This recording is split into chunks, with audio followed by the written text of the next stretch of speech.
Coming up on Inside the Summit League, a coach who never really wanted to be a coach, who is now in his 24th season at the University of Denver. Another shiny new Summit League arena is almost done. The latest look at the new basketball and volleyball venue at the University of South Dakota. And handpicked and lovingly crafted, they are the plays of the month of September. Coming up later.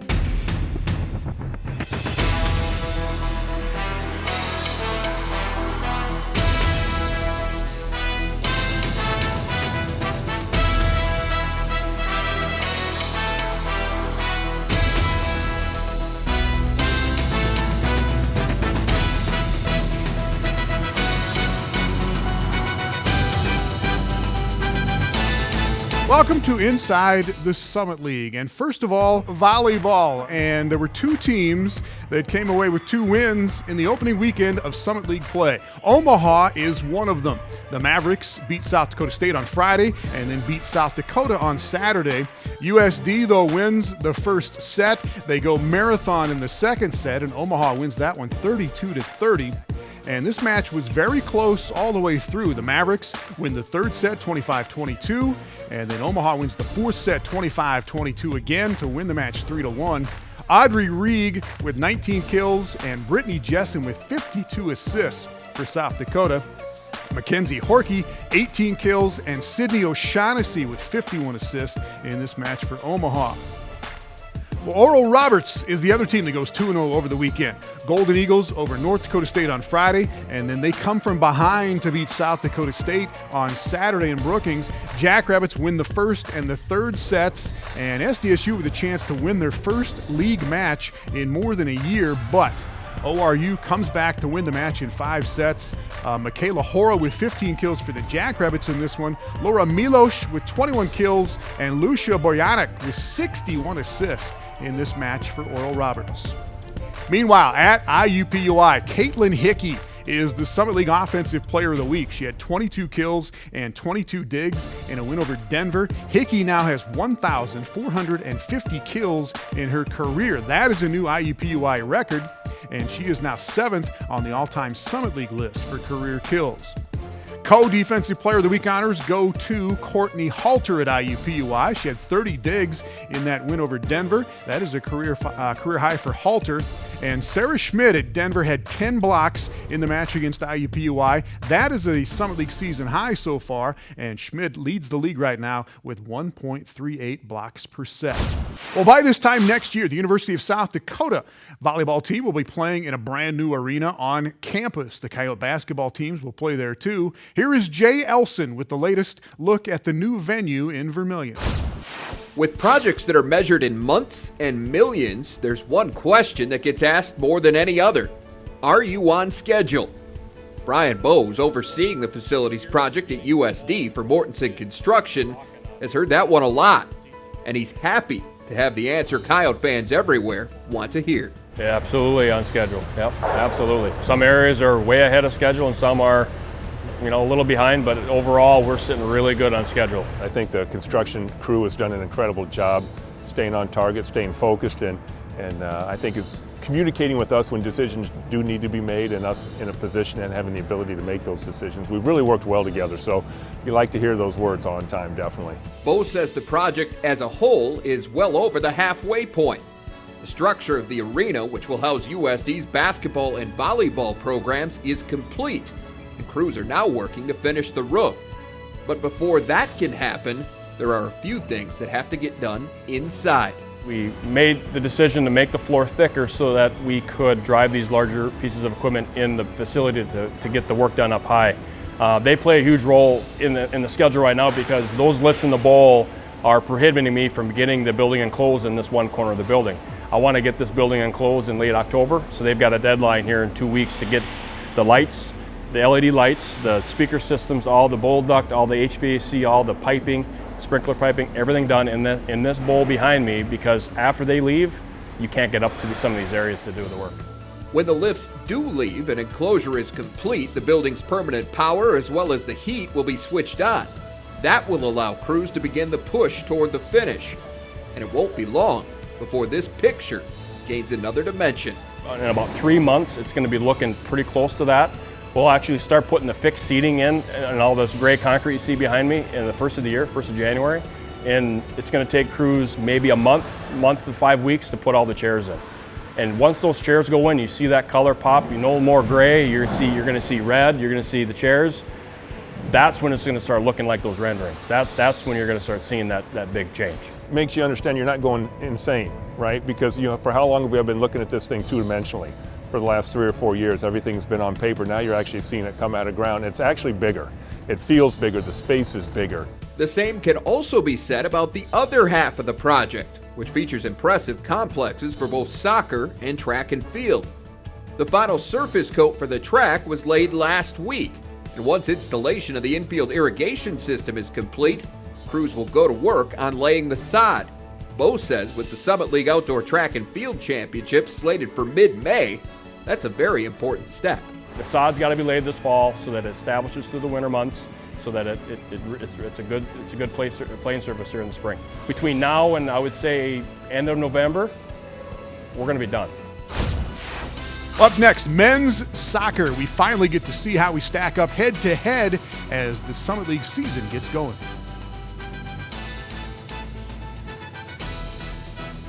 Inside the Summit League on Midco Sports Network is presented by Grand Falls Casino and Golf Resort, Dakota Land Honda, and South Dakota Corn. Inside the Summit League on Midco Sports Network is presented by Sanford Orthopedics and Sports Medicine, Sioux Falls Convention and Visitors Bureau, and your Heartland Chevy dealers. Welcome back now to men's soccer. Omaha drops out of the national top 25 this week after a tie with IUPUI and a loss to Valparaiso. But Denver moves into the top 10 this week in the country. The Pioneers are number 8 in the coaches' poll. Denver is 7-0-1 on the season after a win over Western Illinois in the Summit League opener on Saturday. These two met in the league tournament championship last year. Dan Jackson is in net for Denver. And at the other end, Sam Kopp is the new keeper for Western Illinois this year, taking over for Yves Dietrich. Kopp is a freshman from New Zealand, doing some work there. But watch this passing on Denver's first goal of the match. Kenny Akamatsu will get it to Reagan Dunk, and Dunk will get it to Frank Carsoni, and boom, that's how you do that. First goal of the year for Carsoni, and it's 1-0 Denver. In the second half, Dunk doing it again on a sprint to the end. Beauty of a pass in front from Dunk, and then Andre Shinyashiki gets the finish. Another freshman for Denver. It's his third goal of the season. Denver wins it 2-0. They are still undefeated. Western Illinois drops to 2-6-1 on the season. Obviously, we're discouraged by the score. You want to open Summit League with a win. We didn't get it done. We got to figure out how to beat Denver. I think today we made a big step in figuring out how to do that because we had some. We had them held for quite a while. They did get one late in the first half, and they got one late in the second half. They're a good team, but I thought we made a step today. So hopefully we'll continue to get better so that we can get in the league tournament. Well, Western Illinois and Denver and Oral Roberts and Fort Wayne all made the men's tournament last year. Omaha and IUPUI did not, but they both might this year. The Mavs and the Jags played to a tie in Indianapolis in their Summit League opener. Logan Mendez with a goal for Omaha in the first half, and then Christian Soto with a goal in the 78th minute to tie it up for IUPUI. They go to double overtime and finish level in this one at 1-1. Players of the week in men's soccer, Denver has 2 of them. You saw Frank Carsoni, the freshman, on offense, his first collegiate goal. Pioneer teammate Reagan Dunk, one of the co-defensive players of the week. He helped Denver keep Western Illinois in check in that match and also had assist on both of the goals against Western Illinois. And Dunk is joined by IUPUI keeper Eduardo Cortez. This is the 8th Player of the Week honor for him. Cortez stopped 13 of 14 shots in that 1-1 double overtime match against Omaha. We got women's soccer coming up next, and the story of a former professional player who reluctantly took over at Denver more than 20 years ago and has been one of the best coaches in the country ever since. Inside the Summit League on Midco Sports Network is presented by Grand Falls Casino and Golf Resort, Dakota Land Honda, and South Dakota Corn. Inside the Summit League on Midco Sports Network is presented by Sanford Orthopedics and Sports Medicine, Sioux Falls Convention and Visitors Bureau, and your Heartland Chevy dealers. Now to women's soccer, and a Summit League coach that has led his team to a winning season in 21 of the 23 years that he has been at the University of Denver. He's going into his 24th this year. Jeff Hooker was a great high school player in California. He played in college at UCLA and then played pro soccer for a team called the Colorado Foxes in the mid-1990s. Marissa Belzer has more on the longtime coach who says that he never really intended to be a coach in the first place. Jeff Hooker has been the women's soccer coach at the University of Denver for the last 24 seasons, but coaching hasn't always been an interest for him. My coach with Colorado Foxes, Dave Durr, told me that I had a job interview set up with Jack McDonald, the old athletic director, and he said that someday you're going to be a good coach. The last thing I ever wanted to do was coach, so I didn't show up for the interview. He had it all set up for a Tuesday. And then once Dave found out that I didn't go to the interview, he said, I'm going to fine you $100 a day until you go to the interview. So basically with no resume, no experience or anything like that, sat down and met with Jack and he said, why do you want this job? And I said, I really don't want this job. But we kind of talked things through for about an hour. It was a great conversation. In the end, it ended up working out great for both of us. Since he took the women's head coaching job in 1992, Coach Hooker has worn many hats, like coaching both the men's and women's team at the same time.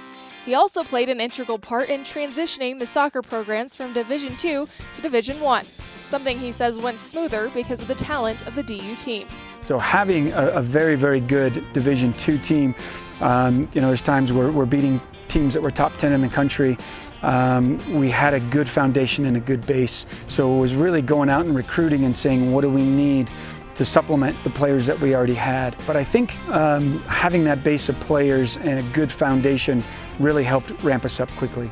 Coach Hooker's list of accomplishments as the head coach of DU's women includes over 300 wins, 10 Coach of the Year awards, and 8 conference tournament titles, along with trips to the NCAA tournament and a Sweet 16 appearance back in 2012. That was a great run. We got to do a lot of firsts, and whenever you're doing first for the program, you know that you're continuing to be successful in a lot of different ways. The culture of Denver's women's soccer is something Coach Hooker continues to create with every recruiting class.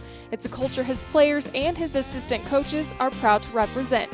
It's not only bringing in quality players, but it's bringing in quality people and treating those players as people and developing them from maybe they're a little bit unmature when they first get here to becoming women and people of the community and great soccer players. And I think what he's developed is a sense of community, a sense of family, and a sense of family values where if you play 1 year for this program, you are in that family for life. Jeff Hooker is the current longest serving coach at the University of Denver, and he's not in a hurry to put an end to his legacy. Happy as can be that this is where I am, and just feel as fortunate. I feel like a little kid. I wake up every day just feeling so blessed that these guys have allowed me to stay here and to help. Thanks, Marissa. Denver, by the way, lost in overtime to Portland on Saturday. It was their last match before the Summit League season gets going. Same thing for North Dakota State, taking on UC Riverside in a final pre-league tune-up on Sunday. Only goal of the match comes on a penalty kick in the first half for Riverside. And the Bison had 6 shots on goal. They had twice as many shots on goal in this match. They had some good chances in the second half, could not find the net. So NDSU goes down in this one. The Bison finished 5-5 in the pre-Summit League season. Well, IUPUI goes a half game better than that at 5-4-1. The Jaguars beat Indiana State on Saturday. Tori Minnick with the game winner in that one. She is second in the league in goals right now with 6, and she is the offensive player of the week in the Summit League. IUPUI, by the way, its first win over Indiana State in that match since 2009.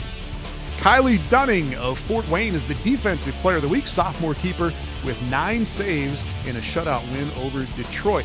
And Summit League play gets started in women's soccer this Friday with Fort Wayne at Western Illinois. Oral Roberts will be at South Dakota, and Omaha at North Dakota State. Cross country coming up next on the show. Another incredible performance in a long list of incredible performances for Aaron Teschuk at North Dakota State. Inside the Summit League on Midco Sports Network is presented by Grand Falls Casino and Golf Resort, Dakota Land Honda, and South Dakota Corn. Inside the Summit League on Midco Sports Network is presented by Sanford Orthopedics and Sports Medicine, Sioux Falls Convention and Visitors Bureau, and your Heartland Chevy dealers. Welcome back. The Summit League is home right now to one of the best cross-country runners in North America. She is from Canada and goes to school at North Dakota State University. Aaron Teschuk is a junior at NDSU. Her latest, greatest achievement is a win at the Stanford Invitational on Saturday. She beat 254 other runners and set a school record in the 6,000 meters with a time of 20 minutes, 6.8 seconds. That is almost a minute faster than she ran at Stanford last year. Well, going into the race, I mean, I'm kind of just getting back into training now after taking some time off at the end of the summer. So I wasn't even going to race at Stanford, but kind of just decided last minute that I wanted to. I felt like I was ready. And the goal going in was definitely to try and win the race, however that happened, but to just kind of go out conservatively and try to have like a good last K or so. So I was a little bit surprised at the time. I'm happy with it for sure. To be able to run that early in the season, so it felt good. Well, Teschuk is the reigning Summit League Athlete of the Year in cross country and indoor track and outdoor track. She ran in the World Championships in China just last month and was going to rest up for a while before starting the cross country season this fall, but not now. She is back at it, full speed ahead. I'm back into it now. After racing at the end of August, I had about a week of doing absolutely nothing and then just kind of eased back into it. We just started doing workouts a couple weeks ago, so now we're kind of back into the regular training. I think our team has a really good shot at winning the Summit League title, hopefully for cross country, so that's definitely a goal, and to win that myself individually and go and kind of hopefully have a chance to compete for the NCAA title as well. Aaron Teschuk is your no doubt Athlete of the Week in cross country. Her time at Stanford, by the way, would have won any Summit League championship meet in league history, and it is faster than any Summit League athlete has ever run at the NCAA championships as well. Well, you know who else was running at the Stanford Invite? Brendan Skeim of North Dakota State. He ran a time of 24:34.7 in the 8,000 meters. That is a personal best for him, and it is the best by a Summit League runner in a year and a half, back to 2013.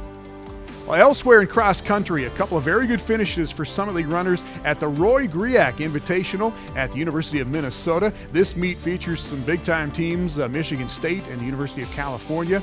Trent Lusignan of South Dakota State finishes 4th overall out of more than 200 runners, a time of 25:04 in the 8,000 meters, and he leads South Dakota State to an 8th place finish out of 23 teams.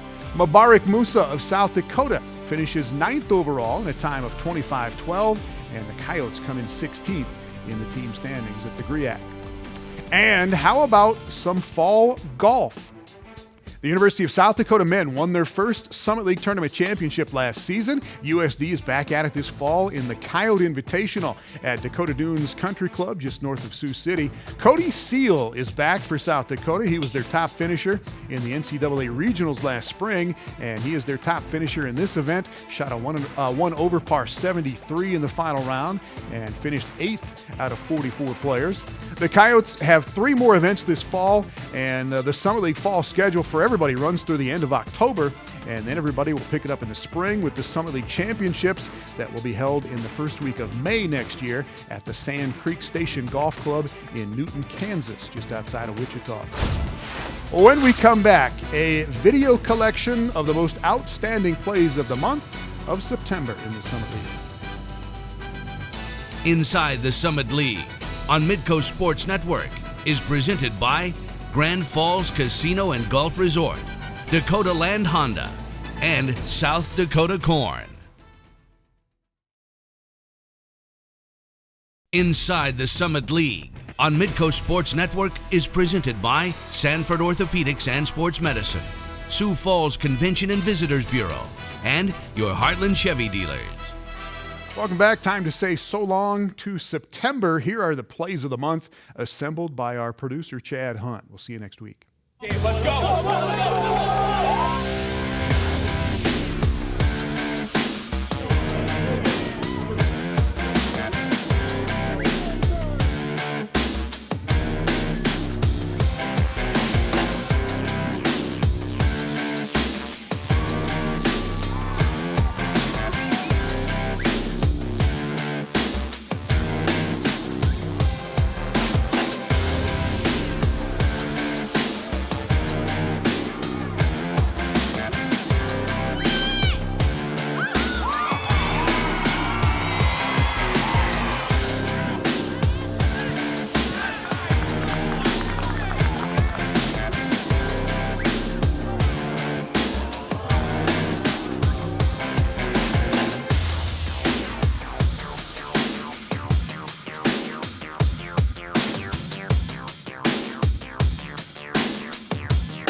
Seconds to go. Michael Jaime will take a blast, deflected, and it goes just wide. That was not far. It's going to be a goal kick or a corner kick. It's a corner kick with 5 seconds left. Mendez launches it into the box. Chance to the back post. It goes in. The Mavericks winning the final second of